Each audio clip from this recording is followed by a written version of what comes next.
my first question right now, because I feel like this is the most prevalent question to everybody's mind, is what is the best thing coaching-wise for this organization moving forward? And in my humble opinion, it is not changing coaches. And it's not because what other coach you're going to find out there. If that's somebody's answer, they're GMing scared. And you know how I say this, Don't GM scared. If you're going to be a GM, you make some bold moves. Hell, look what Brad Holmes did. Hey, we're going to draft Jahmyr Gibbs. Everybody was like, you fool. You're going to be gone soon. Guess what? Here he is. And they're looking really good right now. But I'm not moving on from head coach Mike McCarthy. Here's why. I think his philosophy on football is right. I think the way he sees football is correct. I think the play calling needs to be updated, if you will. So I'm not asking, get me a different offensive coordinator if you can, but I don't think that I'm ready to move on from that guy. Another thing, though, is coaching-wise, I'm probably losing my defensive coordinator. It didn't sound like he really was like, I'm ready to be here again next year. It sounded more like he was, hey, I'm ready to go ahead and move on to greener pastures here, or maybe just ride off into the sunset, as Micah Parsons said.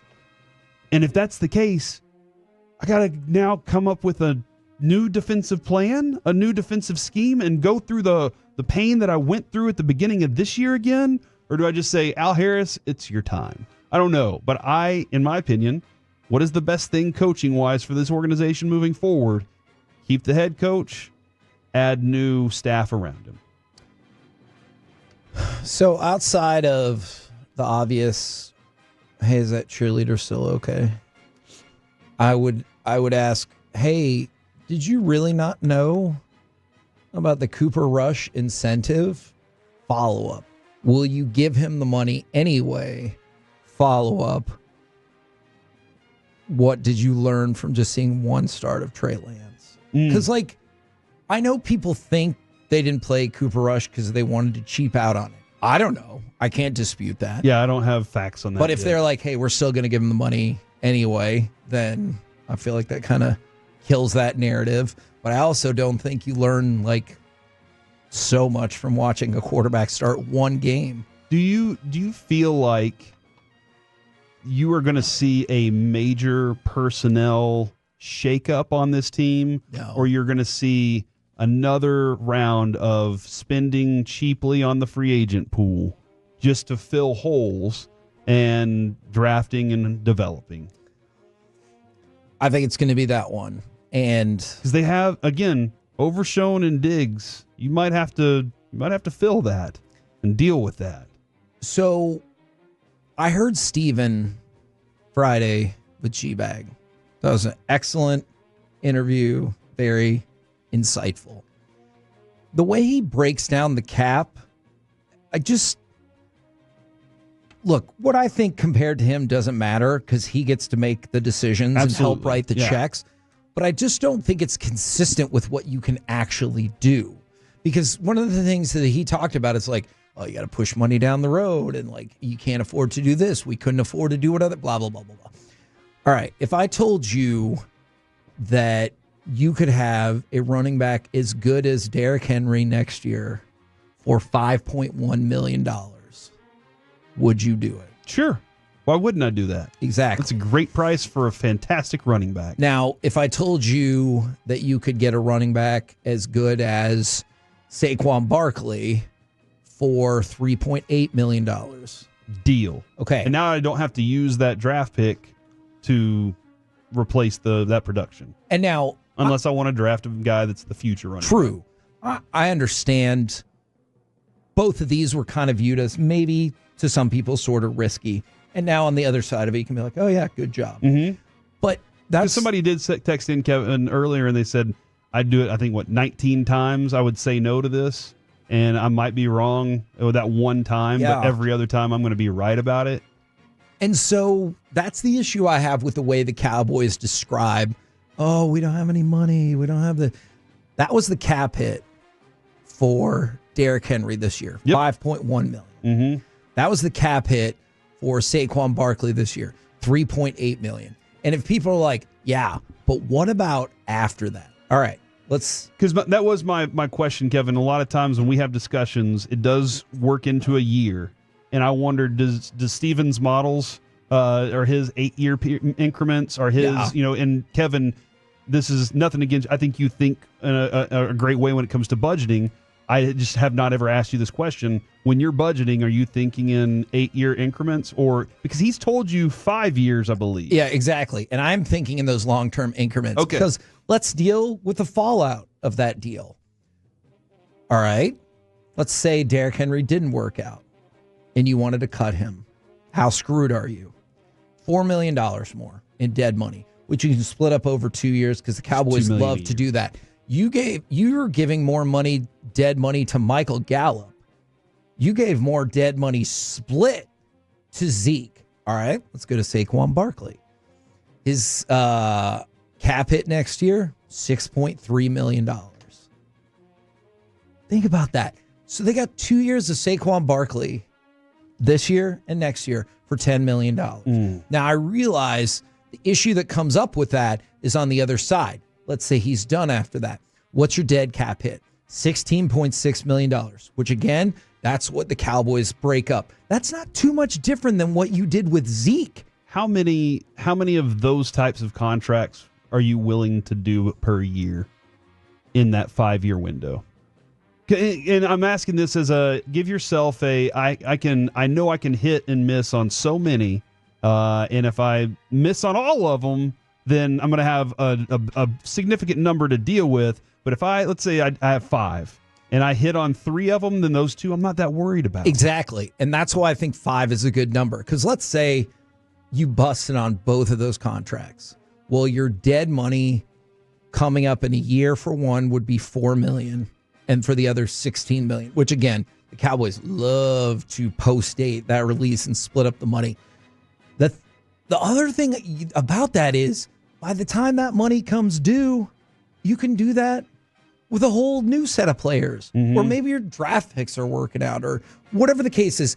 Like we've talked about this. Right now, it seems like CeeDee Lamb, Dak, and Micah are those three of those 5 guys. Trayvon already got his. And Trayvon Diggs is a great example. I'm not saying that I advocate this whatsoever. I'm going to double check some of the figures here. But you can move away from that Trayvon Diggs deal now if you want. So, I'm not saying that would happen. But your dead cap hit on him is $12.7 million. This is the way that people love to do this. All right. So you split it up by 2 because the Cowboys will post June 1st it. So let's say that's 6.4 per year. This year, upcoming year, Trayvon Diggs is scheduled to make $14.2 million. And that's where this is tough. Would you take, and I realize he's injured and coming back, so this is a theoretical. Would you take Trayvon Diggs off your team for $7.8 million in cap space? Probably not. Okay. Because I think he's a valuable position. Fine. And that's fine. But that's how you answer those questions. And there are a lot of people out there that are like, yes, because I have Deron Bland and he's my number 1. I like having a number 1 that's Diggs and a number 1B that's Bland. And I'm totally fine with that. I just think that maybe it feels like, just to me, the Cowboys do not do a good job of line by lining this. Because what I feel like happens is, well, would you want to cut Trayvon Diggs? Are you insane? Trayvon Diggs is Trayvon Diggs next. Instead of going, hey, we get $7.8 million in usable cap space this year if you were to move on for him. I'm just using him as my flashpoint example. And then then the other part is how much work is it to replace him?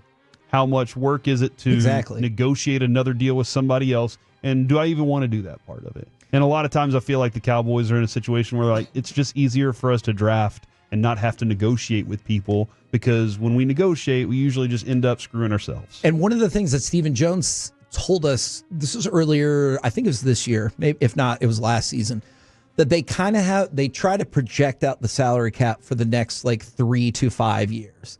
And they know the metric by which the NFL determines this because they can look at all the freaking data. So they're like, hey, I saw this, I saw this, I saw this. Salary cap should be about this. So people are asking about the increase in salary cap. they have a good idea of projecting that as well. Yeah. The question number 2 from me. Okay. How soon would you like the coaching decision to be made? And I'm not answering it as Steven. And you know what? Honestly, here, let's play this game. I asked that question to Steven. I asked that question to Jerry. Am I getting the same answer? No. You're getting from Steven probably, let's go ahead and get this done now. And Jerry's like, when can I get a headline? When is it going to be a downtime for me to get a headline? No matter how much it might cost me or that it might cost me my head coach, I just got to see how I can navigate this so I can get the biggest pop. And that's why I would try to put some pressure on him and say, coming up in 8 days, you no longer have a coach under contract. And that's when it doesn't even have to be a question. I have no urgency when it comes to that. And then he throws out the line of, I want people that want to be here. And you're like, oh, okay. That's frustrating because the guy's already said he wants to be here. Well, he didn't. What did you show him? How much do you want him here? And this is, I'll concede this point. I don't know if this is all real in the room or in the facility versus how much of this is, being just played out. Exactly. Yeah. I get it. At least some of it's just BS. Jerry has told us that. Legitimately told us in the tent last year at training camp. I sure do know how to BS. Exactly. And I love the circus. And that was with us. But when you say there's no urgency, that's a terrible thing to say. And that's why I think we don't win. Because let's take a look at that. Let's take that, Mike McCarthy and Micah Parsons. Micah Parsons was asked this morning, do you want to stay with the Cowboys? And he said, I called upon the star. I landed on it. I'm grateful. I feel like I got one of the best jobs in America. All right. Obviously, you can give him an extension this offseason or last offseason. He said, I don't want to hold anybody up. I want to see some of these free agents back in this locker room. We have a great opportunity. I want to see change. I want to see players here. I want to be as aggressive as we can be. All right. So the sooner you decide who your head coach is going to be, who your defensive coordinator is going to be, it has that trickle-down effect. Maybe you're not going to get rid of Micah Parsons either way. But when coaches are like, hey, I want to get this done now, you can hardcore negotiate with them now if you want. Yeah. No, absolutely. And Mike is saying all the right things right now. And behind the scenes, that's another thing. He could be like, if you don't give me $40 million, F you guys. It seems I'm like, not saying that. It seems like when, he's saying, I want players on this team. Yep. And I don't know his negotiation. He's probably really doing the thing that everybody says and letting people do the backside of it. Sure. But he's like, but I also know how to play this media game. Let's have some fun with that and get some fans on my side at the same time. But I also feel like Micah doesn't say things just because. I think he says things that he really is. He wants to, get some players in here I can win with. It does sound like he's having more of a, I'm ready to be a leader. I unlocked a little something in myself that I didn't know about. And Bobby was talking about it this morning. You probably saw it a little more. He learned how to play within a system rather than being a free baller out there. Huh. Lancer. Free Lancer. And he did say I can't remember if he said 30 or 35 million. Sounds a lot better than getting 40 million and being double teamed every single time. Yeah. From the 945. These are questions that people would like to ask Jerry Jones and Stephen Jones. Would Derrick Henry have made a difference beyond this year? And quite honestly, for most of the season, I would have said no. Then I saw what Rico Dowdle did when the offensive line finally got their S together. And Derrick Henry absolutely would have made that much of a difference for this team. He now, would it have gotten the championship? I don't know. But it would have put Dak in a position where Dak didn't have to be the one out there running all over the place, getting himself injured. And that's something that they missed out on. But Jerry Jones even told us, we paid Dak all that money, mostly because we were screwed and we got out leveraged. But we paid him because now more falls on his plate. And by the way, that was another thing going back to the interview on Friday. Stephen was preparing people for. He's like, hey, we still baked in that last $40 million that we hadn't given Dak yet with this deal. So remember, Dak's new deal hasn't even started yet. It starts next year, and his cap hit is $89 million. And I know they're going to flip the switch, but just remember, that's what you did last time. And that's why you ended up with $40 million still due at the end of the deal. From the 817, they said, do you think that Jerry would money whip Zimmer to keep some defensive consistency? Zimmer might be a situation where maybe the money isn't the thing. Maybe it's just more about, do I really want to keep doing this? He felt the need to do it this year. Is he really that invested in it? Was it a buffer year like Mayo was for the Patriots? Okay, this might be too much, but why does Jerry need to money whip somebody when he doesn't care about having their title? Doesn't he money whip the people that he needs to stay while still keeping their titles? Oh yeah, that's a good point. Yeah. And I know, he doesn't want to be the defensive coordinator. Broadus has said this plenty of times too. If you make it seem like somebody else wants you, Jerry's more likely to want to keep you around. And that could be a situation where maybe that is where Zimmer is. He's just like, I don't need this necessarily. If somebody else came calling, maybe it's a little bit of leverage I can work with.